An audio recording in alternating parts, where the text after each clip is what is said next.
Bonjour, nous sommes le mardi 11 juin 2024 et nous allons continuer avec les élections législatives qui auront lieu le 30 juin et le 7 juillet. D'après certains dires, Emmanuel Macron serait prêt à sacrifier la fin de son quinquennat en cas de défaite. Ça motiverait les gens à voter pour le virer. Est-ce réaliste? Nous allons voir. Je suis un peu dubitatif concernant cette prise de position prêt à démissionner en cas de défaite. Parce que qui peut le soutenir? C'était comme en 2002, il préférait plutôt un escroc qu'un facho quand c'était Jean-Marie Le Pen. Comme ça a permis de réélire Jacques Chirac. Quelle clownerie. N'oubliez pas de vous abonner pour plus de news nationales, européennes, internationales sur ce monde merveilleux dans lequel nous vivons.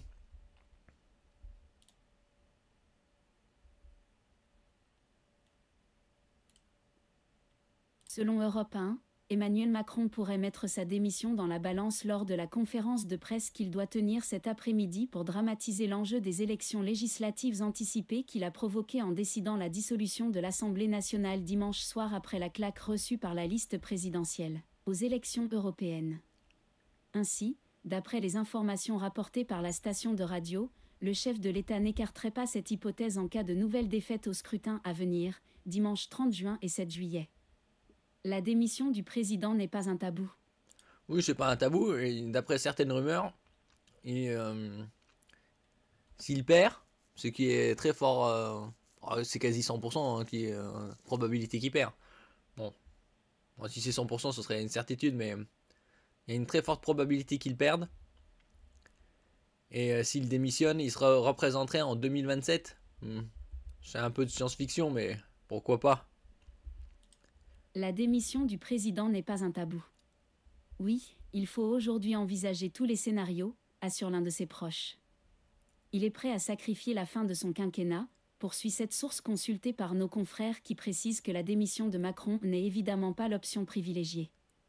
Ce mardi matin, l'Élysée a fait savoir à Europe 1 qu'il dément toute intention du locataire actuel de laisser la place. Sur CNews, Sébastien Chenu, porte-parole du Rassemblement national, s'est réjoui d'un tel scénario. Si Emmanuel Macron met sa démission dans la balance, je dis aux électeurs du Rassemblement national que c'est la bonne occasion de se débarrasser de lui. Dans 3 semaines, on peut ne plus l'avoir à l'Élysée. Ouf. La France pourra enfin respirer, a-t-il commenté. Ouais, ça, ils auraient pu très bien éviter de le réélire en 2022. Ouais. Voilà le problème des élections. Une mobilisation pas assez forte et des gens qui votent n'importe quoi. Emmanuel Macron doit donner une conférence de presse cet après-midi. Le chef de l'État, qui avait promis de reprendre la parole cette semaine, s'exprimera devant la presse ce mardi après-midi, indique BFM TV. On verra ce qu'il va dire. Il aime passer à la télé. Des rassemblements contre l'extrême droite dans plusieurs villes de France. Bon, RN ou FN, on vous emmerde. Bon, on voit le niveau de ces néneux. C'est des bas de plafond. Ça, au niveau de leur slogan, ça n'a pas évolué. Tel parent, tel enfant. Un niveau très très bas.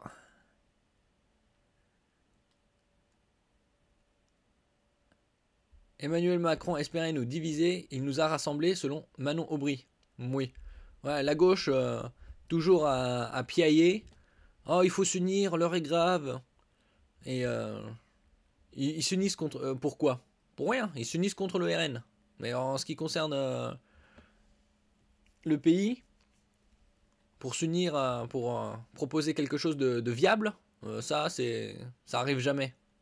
Vous savez, les gauchistes, c'est vraiment des tocards. Organiser des élections législatives en moins de 3 semaines et à la veille des Jeux Olympiques, c'est extrêmement dangereux. D'où votre appel, vous, à syndicats, à manifester contre le RN ce week-end. Mais ça sert encore à quelque chose, les manifs contre le RN? Oui, ça sert. Ça fait des décennies qu'ils font ça. Depuis 2022, ça fait déjà 2 décennies, hein, même plus.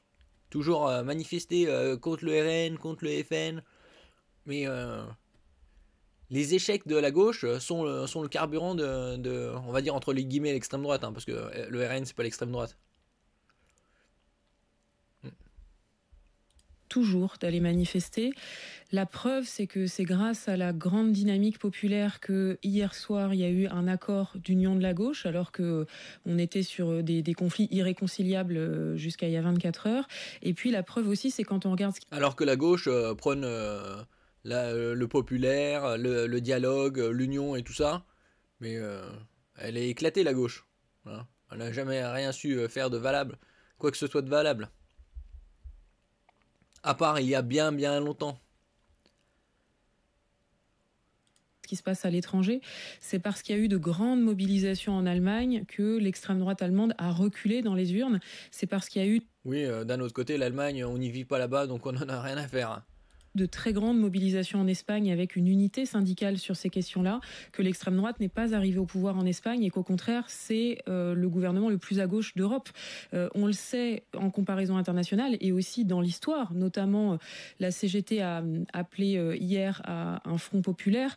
Le contexte nous ramène au contexte des années 30 où, pour empêcher que le scénario allemand se produise en France avec l'arrivée de l'extrême droite au pouvoir après l'arrivée d'Hitler au pouvoir en Allemagne, la CGT avait appelé en France à un front populaire et grâce à la grande mobilisation sociale et à l'unité des forces de gauche, on avait eu une des plus grandes séquences de conquête sociale du pays.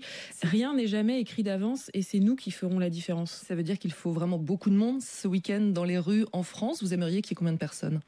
Le maximum de personnes, en fait. J'appelle toutes les personnes pour qui le climat est anxiogène et qui sont inquiètes pour l'avenir du pays à venir manifester ce week-end. J'appelle à un sursaut populaire. C'est pas les sondages qui font les élections, c'est à nous de prendre en main notre destin en occupant les rues et les urnes le 30 juin prochain. Ouais, encore une nunuche, quoi. Toujours avec leur sursaut populaire contre le populisme. Et autres foutaises, et pour que tout ça continue comme ça, une dégradation perpétuelle et constante du pays. Hein. Depuis que Macron est président, c'est-à-dire depuis 2017, la dette a augmenté de 50%. Hein. Il a fait fort. Hein. On est passé de 2000 et quelques milliards à plus de 3200 milliards.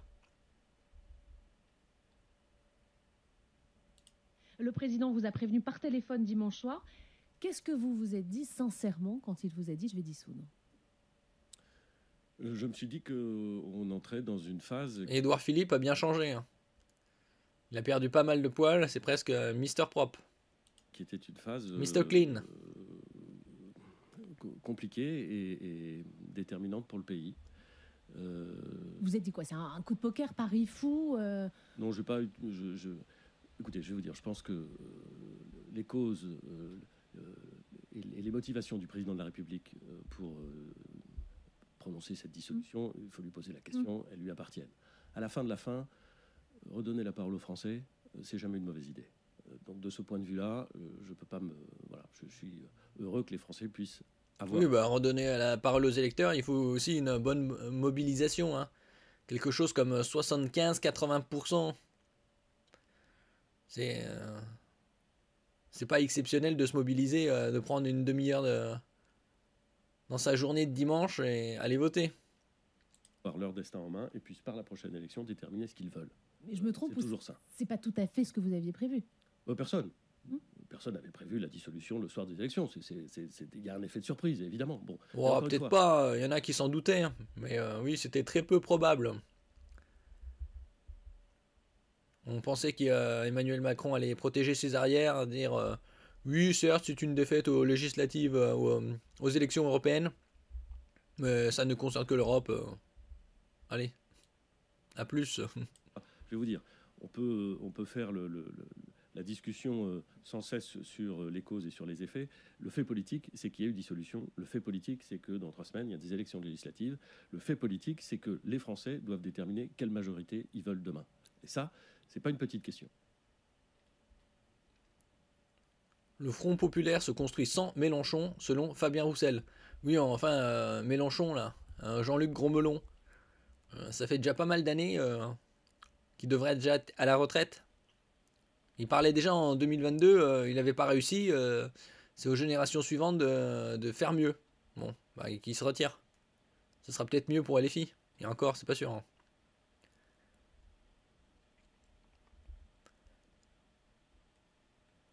Que dites-vous aux Français qui continuent d'être inquiets par l'arrivée du RN au pouvoir? Je veux leur dire que l'ambition que nous portons, c'est d'abord celle de rassembler une majorité de Français. Plus de 7 millions de Français ont glissé un bulletin Rassemblement national dans l'urne dimanche dernier. Et... Oui, avec une participation assez faible, hein, 51,5%.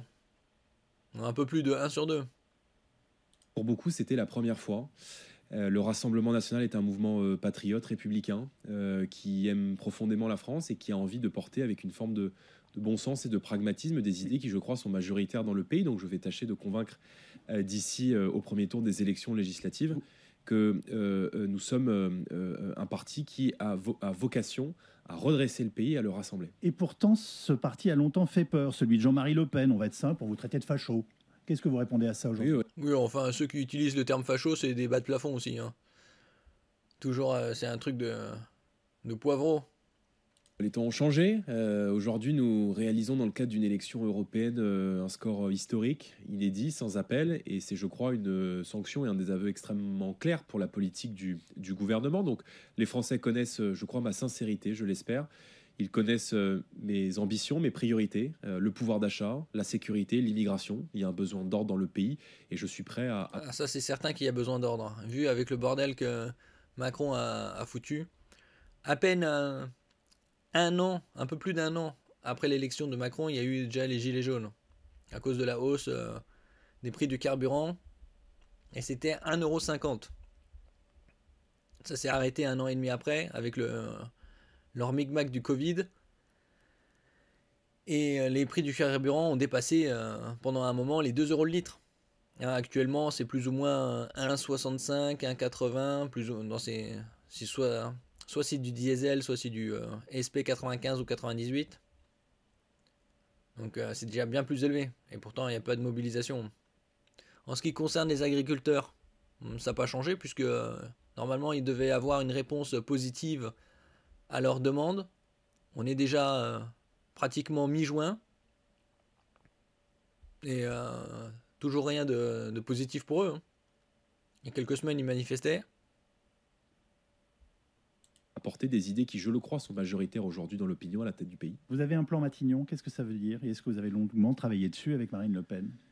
Dans le cadre de ces élections européennes, j'avais indiqué aux Français que ma première expression serait de demander la dissolution de l'Assemblée nationale. Le président de la République a répondu à cette demande parce qu'il a entendu, je crois, le désaveu qui s'exprime à l'égard de sa politique. Et depuis plusieurs mois, nous travaillons à l'organisation d'élections législatives anticipées. Pourquoi? Parce que chaque jour qui passe et chaque jour qui nous rapproche du pouvoir, nous nous y préparons. Donc vous êtes prêt à gouverner? C'est ce que vous dites ce matin aux auditeurs d'RTL. Nous sommes prêts à gouverner. Nous avons... Bon, Jordan Bardella a 28 ans. Donc dans 3 ans, en 2027, il aura 31 ans. 31 ans président, c'est un peu chaud. Hein. Surtout que déjà Macron, il avait 39 ans quand il a été élu.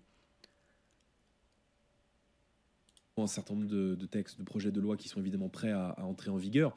Dans le cadre d'une cohabitation, on ne peut évidemment pas faire tout ce que la présidence de la République vous permet de faire. Mais on peut faire des choses pour le pouvoir d'achat, pour la sécurité, pour l'immigration.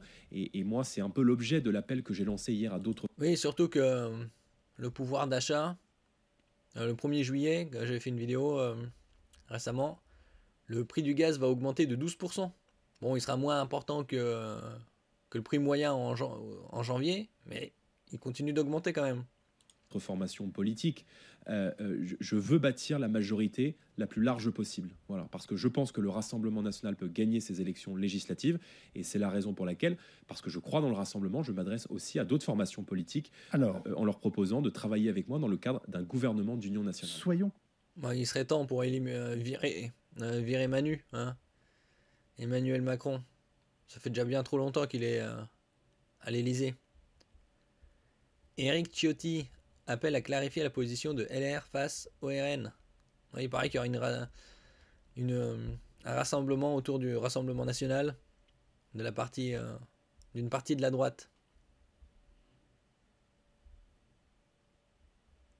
Bruno Le Maire ne devrait pas être candidat aux élections législatives.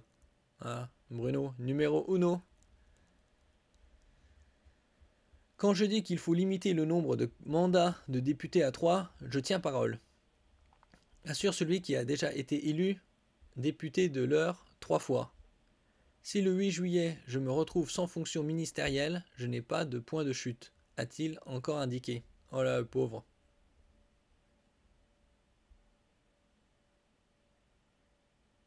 Soit il y a une majorité claire, soit effectivement nous courons le risque de la crise de régime, a-t-il déclaré. Ce qui se joue dans quelques semaines, c'est l'avenir de la nation française. Et ça, juste avant les JO. Certains pensaient qu'il y aurait une dissolution de l'Assemblée nationale et qu'il y aurait des élections après les JO. Il y aurait une trop grande mobilisation. La plupart des gens vont partir, une partie vont partir en vacances. Et c'est l'été, c'est les JO. Est-ce que le taux de participation sera élevé? On verra. Oh, il atteindra probablement 60%. Hein. Ils vont dire, oh, l'heure est grave, il faut se mobiliser. Le rassemblement de la gauche ne peut pas se faire avec LFI, juge Bernard Cazeneuve. L'extrême droite menace gravement l'unité et la concorde nationale. Oh bah lui, il est déjà perché. Hein. Il faut pour l'affronter de la clarté sur les valeurs et de la sincérité dans les convictions. Le rassemblement de la gauche de gouvernement ne peut pas se faire avec LFI, sauf à tout trahir de l'héritage de Blum. Ouais, super. Blum, c'était les années 30, hein. Ça fait pas loin d'un siècle. Dissolution de l'Assemblée. L'agence Moody's souligne un risque pour la note de la France. Ouais, ils ont déjà noté, alors on verra ça l'année prochaine. Éric Ciotti. Jamais avec nous. Édouard Philippe prône une alliance avec ceux qui se sont déshonorés en acceptant l'alliance avec les amis de Mélenchon. Mélenchon.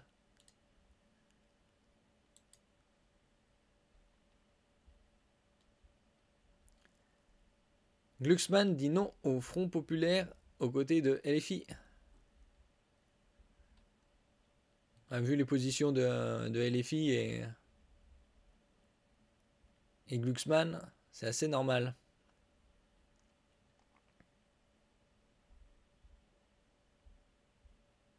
Ce n'est pas le Front populaire, c'est la NUPES bis.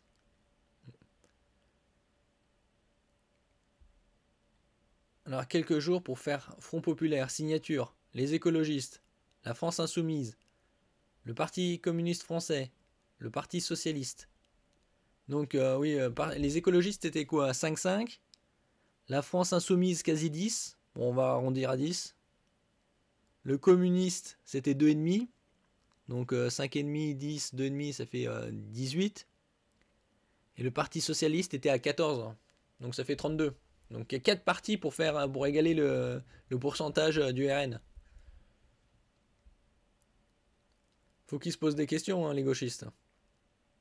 Pourquoi ils ne se mobilisent que pour faire face à la soi-disant extrême droite?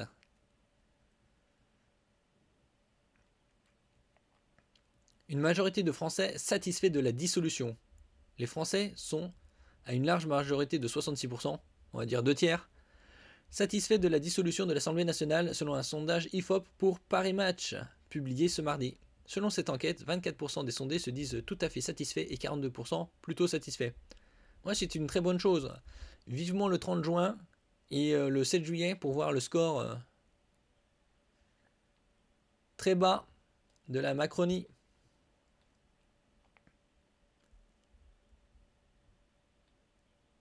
Législative, il n'est plus possible de s'inscrire sur les listes électorales pour voter le 30 juin.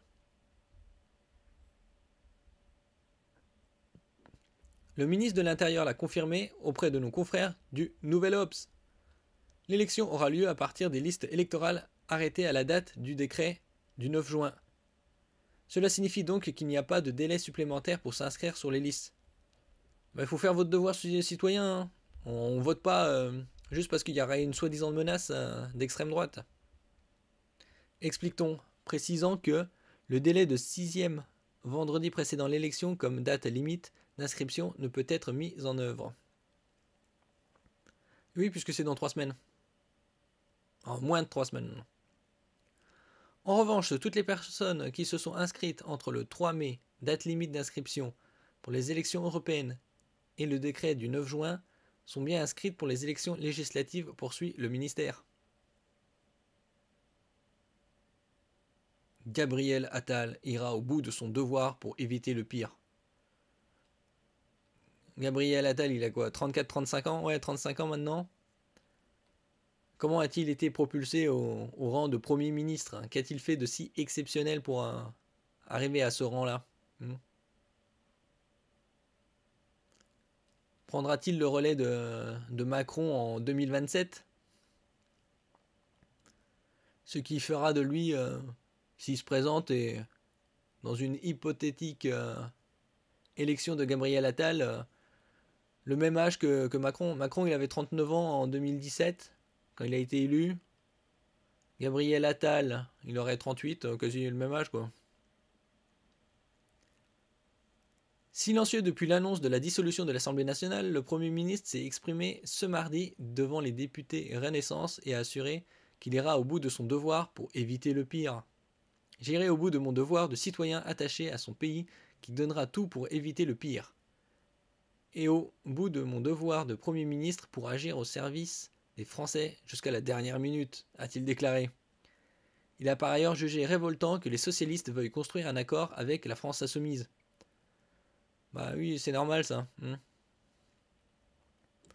On connaît les positions de Glucksmann et Attal.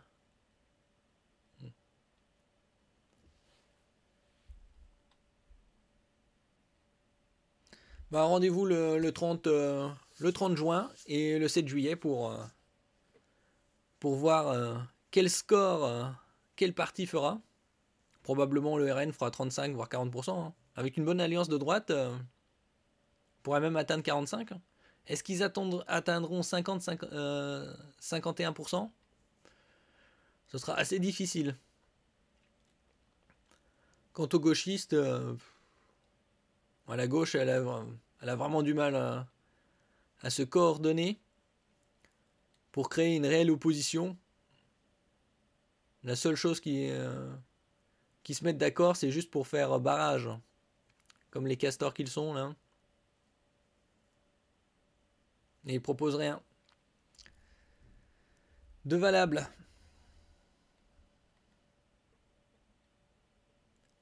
Merci pour votre écoute. N'oubliez pas de mettre un j'aime, un commentaire, de partager et de vous abonner à la chaîne.